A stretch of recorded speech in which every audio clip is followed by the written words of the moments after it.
wabarakatuh. Perkenalkan, nama saya Vita Hanita. Di sini saya akan menjelaskan tentang hukum perjanjian.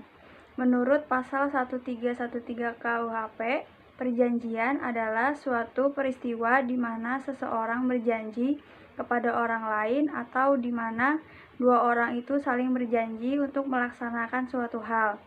Perjanjian yang telah dibuat tidak boleh dilanggar oleh pihak-pihak yang terlibat dalam perjanjian tersebut, karena jika perjanjian tersebut dilanggar, maka salah satu pihak akan mendapatkan sanksi dari perjanjian tersebut.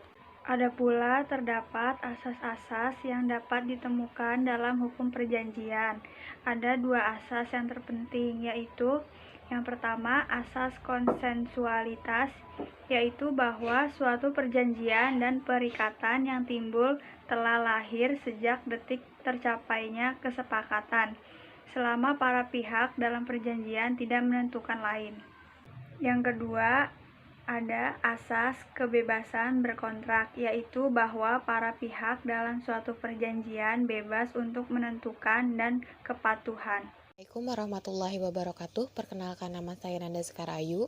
Saya akan menjelaskan tentang unsur dalam perjanjian. Yang pertama ada essentialia atau syarat sahnya perjanjian. Yang kedua ada naturalia atau lazimnya yang melekat pada perjanjian. Dan yang ketiga ada accidentalia atau yang harus disebut tegas. Selanjutnya terdapat syarat-syarat suatu perjanjian menurut pasal 1320 KUHP. Yang pertama, sepakat mereka yang mengikat dirinya. Yang kedua, ada kecakapan untuk membuat suatu perikatan. Yang ketiga, suatu hal tertentu. Dan yang keempat, suatu sebab yang halal. Syarat yang pertama sampai dengan syarat yang ketiga disebut dengan syarat subjektif, karena mengenai orang-orang yang mengadakan suatu perjanjian. Sedangkan syarat yang keempat disebut syarat objektif, karena mengenai objek dari suatu perjanjian. Jenis-jenis perjanjian yang dipergunakan dalam bisnis.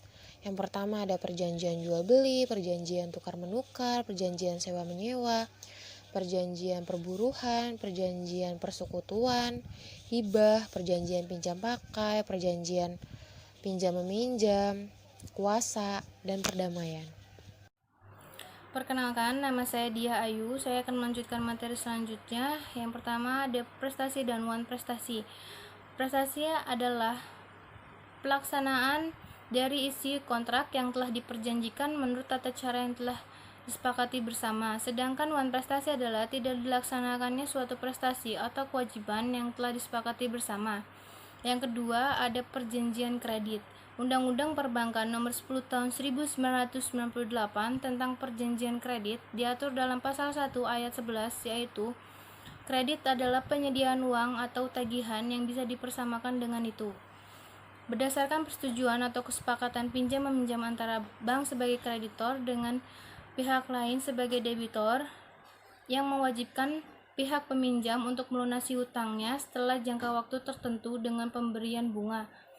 Dasar hukum kredit. Yang pertama, adanya kesepakatan antara kreditor dengan debitor. Yang kedua, adanya pihak, yaitu debitor dengan kreditor. Yang ketiga, adanya kesanggupan untuk melunasi utangnya. Yang keempat, adanya pinjaman berupa sejumlah uang. Dan yang kelima, adanya perbedaan waktu antara pemberian kredit dengan pembayaran kredit.